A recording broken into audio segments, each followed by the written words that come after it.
Jean-Marc, l'équipe de WEO, la situation est simple.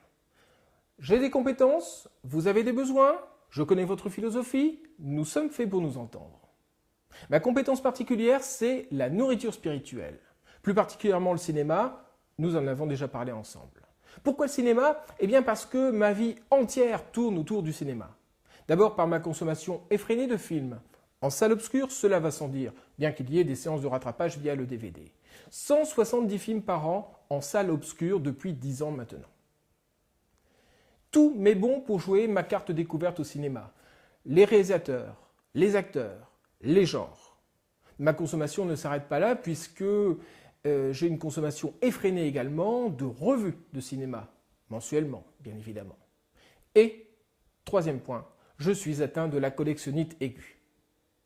Le moteur de ma vie, ma volonté, c'est le partage. Cela se traduit réellement par mon activité au sein de Beffroi Vision. Vous le savez, c'est la télévision locale du Cateau-Cambrésis. Là, j'y suis un vulgarisateur de culture dans le plus noble sens du terme. Ce que j'aime, c'est donner le goût de la découverte sans a priori. Mon expérience, elle est simple. Celle d'un JRI, je sais tourner, je sais monter, je sais animer. Ce que je voudrais, eh bien évidemment, c'est m'inscrire en complémentarité de M. Laurent Dereux. Alors, soit sur le plateau, parler de cinéma, je l'ai déjà fait, j'ai l'expérience du direct, ou soit par l'intermédiaire de courtes séquences vidéo, puisque, vous le savez, eh bien, les ressources de cinéma en région sont multiples. Il y a les avant-premières, il y a les tournages et il y a les festivals, pourquoi pas. De toute façon, ce qu'il faut bien se dire, c'est qu'il y a 1001 manières de parler de cinéma à la télévision. À nous d'en inventer une ensemble. Ma réflexion, je vous l'ai déjà fait part, je vous en ai déjà fait part, c'est plus le coup de cœur. Mais attention, je suis à votre service. Si vous me demandez de parler de l'actualité de cinéma d'une manière générale, eh bien je le ferai, je me conformerai à vos souhaits, à votre désir.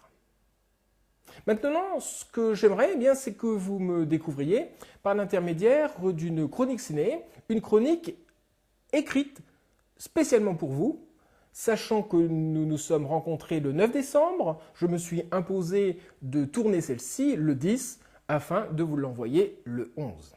Preuve de ma réactivité et de ma créativité. Je vous l'ai dit, nous sommes ici à Beffroi Vision. Ce matin, j'étais donc à Lille, j'ai découvert un film qui s'appelle Le Vilain, je l'ai chroniqué. Ce soir, pour des raisons de disponibilité de matériel, je la tourne donc à Beffroi Vision. Vous savez tout maintenant des conditions de réalisation.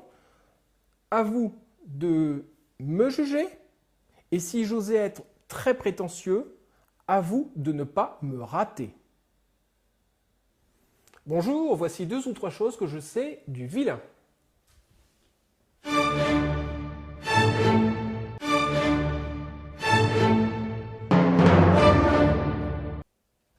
Et Le Vilain, c'est le dernier film d'Albert Dupontel. Alors, ce film, pas besoin de le chroniquer, puisque c'est d'un Dupontel, vous allez le découvrir dans votre salle obscure. Mais non, il y a un autre argument de poids qui appuiera mon propos et qui vous fera découvrir ce film en salle obscure, c'est la prestation de Catherine Fro. Catherine Fro y interprète ici la maman d'Albert Dupontel, un sombre crétin, un rôle qu'il affectionne tout particulièrement dans beaucoup de ses films, un sombre gangster, un gangster à la noix.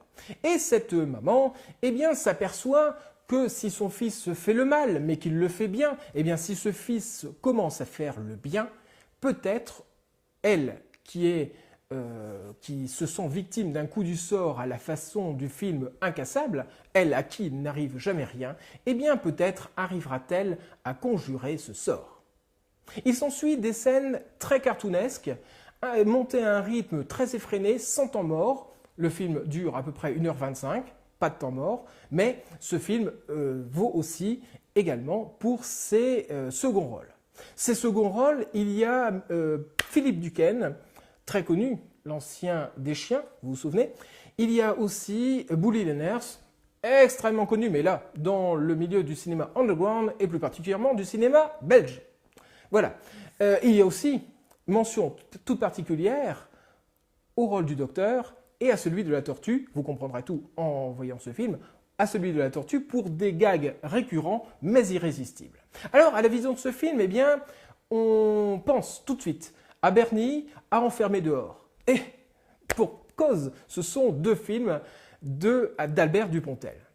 Mais attention, si Bernie était noir, eh bien ici, le vilain est plutôt rose pastel, rose tendre. Pourquoi? Eh bien parce que la réflexion du monde qu'a Albert Dupontel a évolué entre Bernie et le vilain. Ce qui fait eh bien, que ce film est accessible à tous, pour son côté humain justement. Il est accessible à tous. Parfois, eh bien, on va penser au jeunet du Micmac, hein, le Micmac à macadam. Personnellement, j'ai préféré le film que je défends en ce moment. Voilà, donc ce film, je le conseille à tous et je vais le déconseiller à personne puisque je le conseille à tous. Tout de suite, bande-annonce. Ma mission, si je l'acceptais, c'était de vous donner envie de découvrir ce film. J'ai réussi, n'est-ce pas? À bientôt.